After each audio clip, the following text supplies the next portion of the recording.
ये कौवा है। इसे संस्कृत में काग भी कहते हैं। अंग्रेजी में इसे क्रो कहते हैं। इसका वैज्ञानिक नाम कॉर्वस मैक्रोरिनकोस है। इसकी एक अन्य प्रजाति जो भूरे गर्दन वाली होती है उसे कॉर्वस स्प्लेंडेंस कहा जाता है।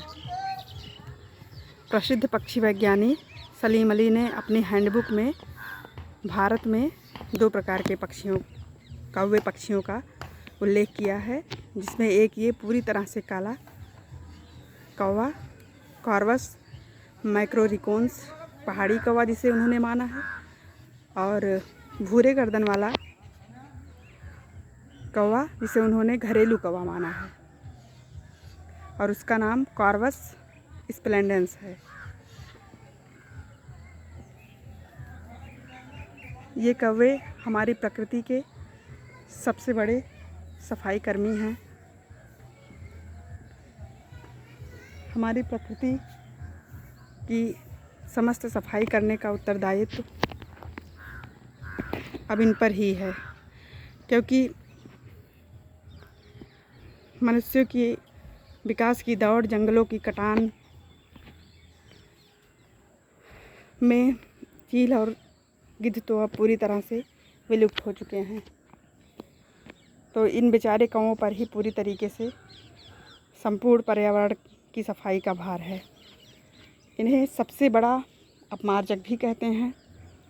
अपमार्जक मीन्स जो सड़े गले जीवों को छोटे छोटे टुकड़ों में करके खा लेते हैं और प्रकृति को साफ सुथरा रखने का दायित्व निभाते हैं।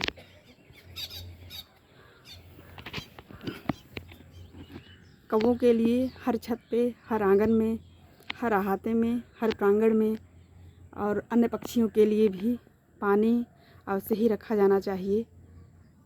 इसके अलावा अनाज के दाने भी बिखेर देने चाहिए। ये एनिमलिया संघ के पक्षी हैं, जीव हैं, और इनका फाइलम कॉर्डेटा है, क्लास एवीज है, ऑर्डर पैसेरिफॉर्मिस है, फैमिली कॉर्विडी है, तथा इनका वैज्ञानिक नाम जो बिल्कुल काले पहाड़ी कौवे हैं उन्हें कॉर्वस स्प्लेंडेंस कहा जाता है, जबकि भूरे गले वाले कौवों को कॉर्वस मैक्रोरिकोन्स कहा जाता है। इनकी संख्या दिन प्रतिदिन कम होती जा रही है। अब पितरों के श्राद्ध में भी कौवे ढूंढने से नहीं मिलते। उनके स्थान पर बंदरों और गायों को लोग भोजन का दान करते हैं।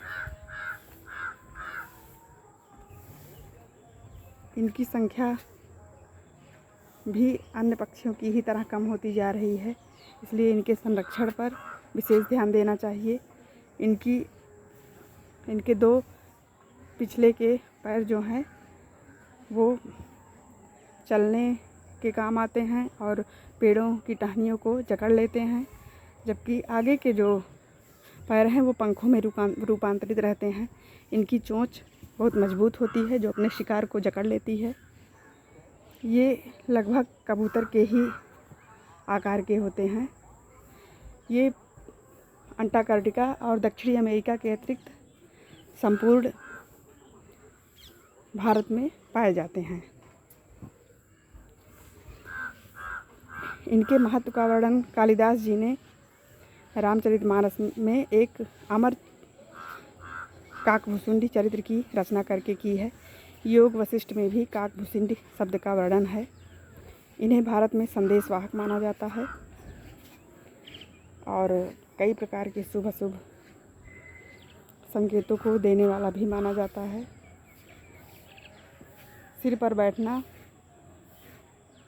अशुभ सूचक माना जाता है, जबकि इनका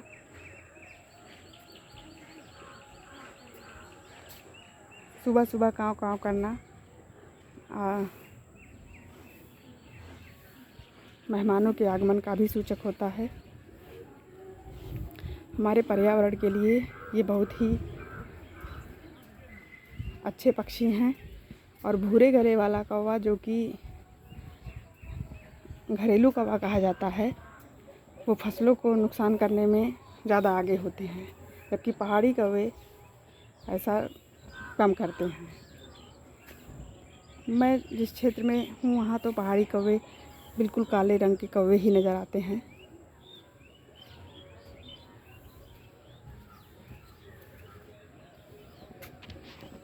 इनके संरक्षण की बहुत आवश्यकता है। इन्हें भी हमें पर्याप्त महत्व देना चाहिए और इनके लिए पानी तथा अनाज, रोटी आदि की व्यवस्था ज़रूर कर देनी चाहिए। शास्त्रों में कहा गया है कि कौवा गाय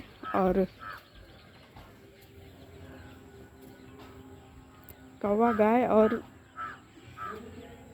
कुत्ते के लिए एक एक रोटी हर भारतीय घर में, हर हिंदू सनातनी परिवार में अवश्य रखा जाना चाहिए। इससे परिवार की रक्षा होती है, सुख, समृद्धि, शांति, धन धान्य, लक्ष्मी जी की कृपा, सरस्वती जी की कृपा बनी रहती है। इस तरह हमें इनके संरक्षण की कोशिशें करनी चाहिए। इन्हें अशुभ ना मानते हुए इनके दाने पानी की भी व्यवस्था करते रहना चाहिए।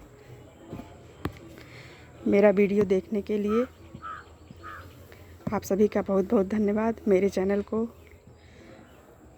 सब्सक्राइब करें, मेरे वीडियो को लाइक करें और ज़्यादा से ज़्यादा शेयर करें।